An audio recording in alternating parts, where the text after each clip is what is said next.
Il-passi kbar li għamel pajjiżna f'dawk li huma drittijiet għal persuni LGBTI kienu rikonoxxuti u mfaħra minn żgħażagħ li jagħmlu parti minn the Royal Commonwealth Society, soċjetà li ħejjiet rapport dwar l-iżbilanċ li jeżisti fost il-pajjiżi membri tal-Commonwealth fejn jidħlu drittijiet għal persuni LGBTI. F'intervista mal-programm News.mt, waħda mill-membri tas-soċjetà għall-pajjiżi irrimarkat kif Malta hija eżempju għal kumplament tal-pajjiżi membri tal-Commonwealth.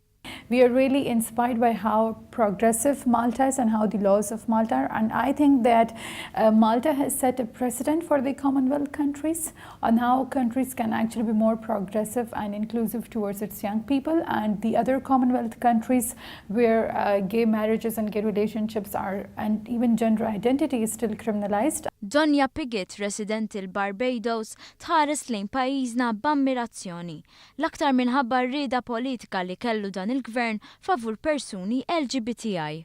Definitely the president of Malta to meet the prime minister of Barbados, and they should talk a little bit, and they should try to talk to each other so that it can definitely affect. Because I mean, to see that a country has been so progressive in a short space of time, and a country like my own country, I mean, I love my country, but that has been so stagnant for so long.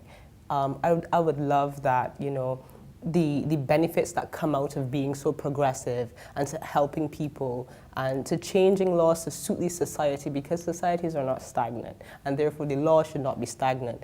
Louis Brooks, l-awtur tar-rapport, semma l-liġi tal-identità tal-ġeneru bħala waħda li tispikka. Well, I have to say that Malta is probably one of the most progressive countries. So the new gender identity and expression law, I know I haven't got the title right, but that, the law I'm talking about, which came in recently, was billed as one of the most progressive gender identity laws in the world.